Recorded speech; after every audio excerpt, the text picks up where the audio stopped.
एक समय बीजेपी के साथ गठबंधन में रहे सुहेलदेव भारतीय समाज पार्टी के अध्यक्ष ओम प्रकाश राजभर अब उत्तर प्रदेश का अगला विधानसभा चुनाव समाजवादी पार्टी के साथ लड़ने जा रहे हैं।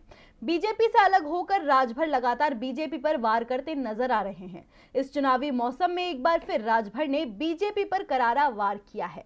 तो ऐसा क्या कहा राजभर ने जिससे बीजेपी के लिए ओबीसी वोट बैंक को बरकरार रखना एक चुनौती होगी? देखिए ये रिपोर्ट। यूपी में विधानसभा चुनाव का बिगुल बज चुका है।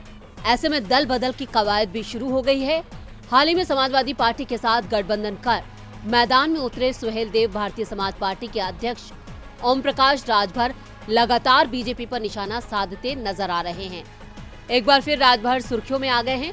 राजभर ने कहा है कि पिछले 24 घंटों में कई नेताओं का बीजेपी छोड़कर जाना आने वाले वक्त का केवल एक टीजर है। साथ ही उन्होंने ये भी दावा किया था कि 20 जनवरी तक योगी सरकार के 18 मंत्री इस्तीफा देंगे। साथ ही उन्होंने बीजेपी को पिछड़े और दलितों का दुश्मन भी बताया। राजभर ने कहा है कि बीजेपी की योगी सरकार वंचित, दलित, अल्पसंख्यक लोगों की उपेक्षा कर रही है और करेगी। उन्होंने आरोप लगाया कि बीजेपी पिछड़े दलितों को अपमानित करती है। वे केशव मौर्य को स्टूल पर बैठाएगी और बीजेपी के लोग सोफे पर बैठेंगे। स्वतंत्र देव पिछड़ी जाति से आते हैं तो उनको फाइबर की कुर्सी मिलेगी। बीजेपी के लोग सोफे पे बैठेंगे। साथ ही उन्होंने कहा कि अपने ओबीसी आधार को बरकरार रखना बीजेपी के लिए एक चुनौती होगी।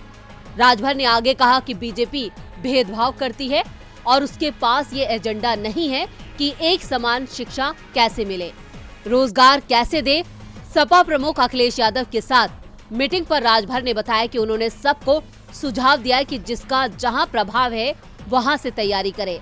जाति जनगणना की बात पर 300 यूनिट बिजली की बात, अन्य पशु की बात जनता के बीच में पहुंचाने का काम करें।